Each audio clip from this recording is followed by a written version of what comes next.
This place is getting dirty and cramped. Maybe it's time to move again. Dad, again?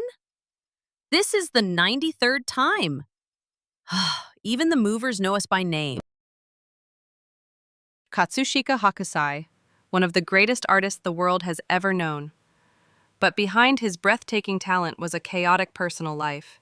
He moved constantly, changed names like outfits, hated cleaning, lived in filth, and had absolutely no sense of money. A true genius, with a wildly unconventional lifestyle. Katsushika Hokusai was born in 1760 in Honjo Warigesui, present-day Tokyo.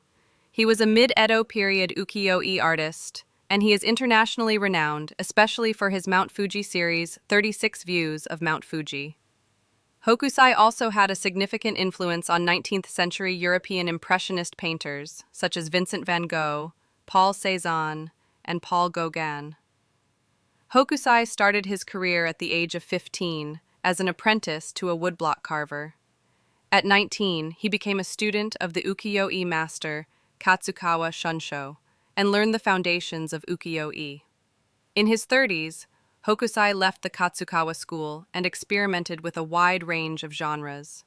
It was after the age of 70 that he created his most famous work, 36 Views of Mount Fuji. Among them, the Great Wave off Kanagawa has become one of the most iconic works of Japanese art worldwide. Hokusai continued creating art until the age of 90, dedicating his entire life to his craft. It would not be an exaggeration to say that he lived for his art. However, his personal life was highly eccentric and unconventional.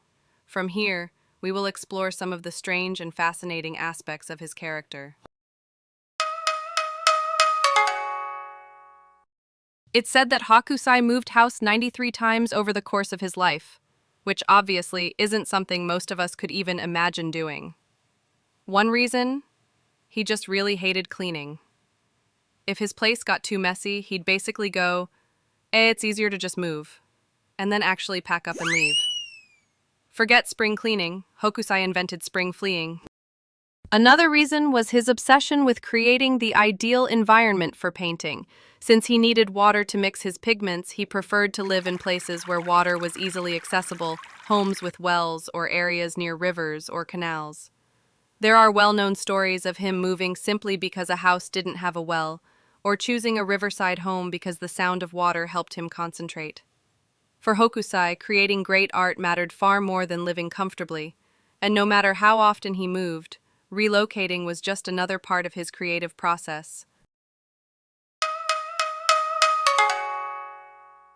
It is believed that throughout his life, Hokusai changed his name more than 30 times.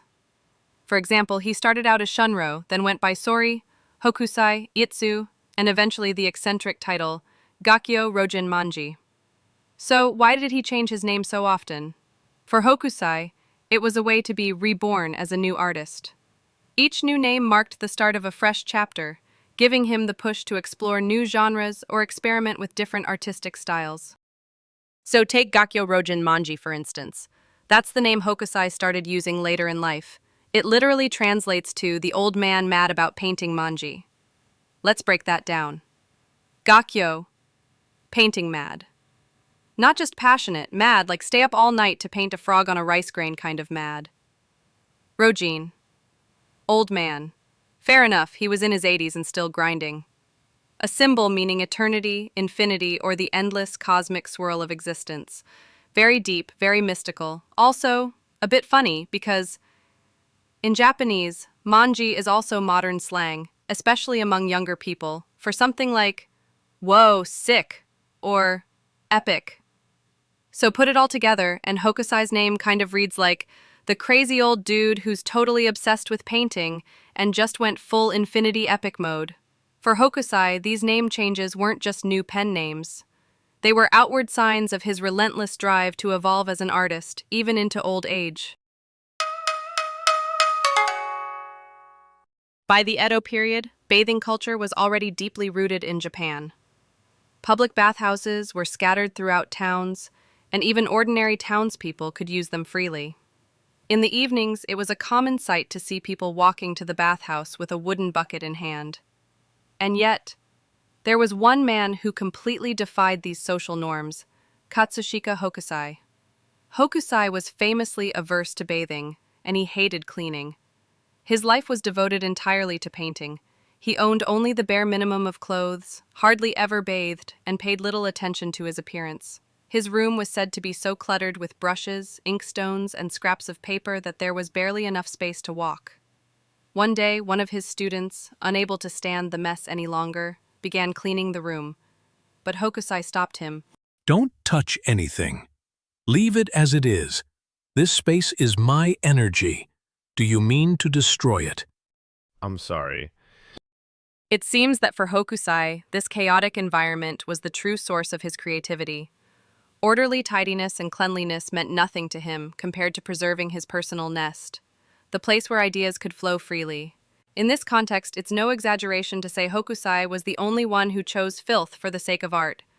From a modern perspective, his lifestyle might seem shockingly unhygienic, but for Hokusai, even the time spent on keeping his body clean was better spent painting. His way of life carried a certain madness, yet perhaps it was precisely that madness that drove him to create works far beyond the boundaries of common sense. By the time Hokusai was famous, his prints were selling like hot rice cakes. Collectors, nobles, and merchants were all eager to hand him gold coins for his work. But Hokusai? He treated money the same way he treated mosquitoes, mildly annoying and best ignored. One day, a wealthy art dealer visited his modest, cluttered studio, hoping to commission a grand new series. He brought along a silk pouch full of coins, the kind of payment that could buy a small house. He set the pouch on the table and said, Master Hokusai, please accept this as a gesture of appreciation. Use it as you wish. Hokusai nodded politely, thanked him, and then went right back to work, painting a dragon across a giant scroll with wild, sweeping strokes. At one point, he looked around for something to wipe a blot of ink off his brush. Not finding a rag, he grabbed the nearest cloth, the silk coin pouch. He wiped his brush on it, twice, smearing black ink all over the fabric. A few coins clinked to the floor. Unbothered, he kicked them out of the way with his foot, muttering something like, Too shiny. Distracts the eye. The dealer stood frozen, mouth open, torn between horror and awe.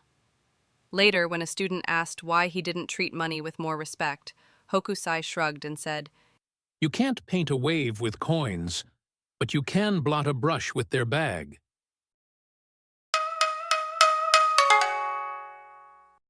Hokusai passed away at the age of 90.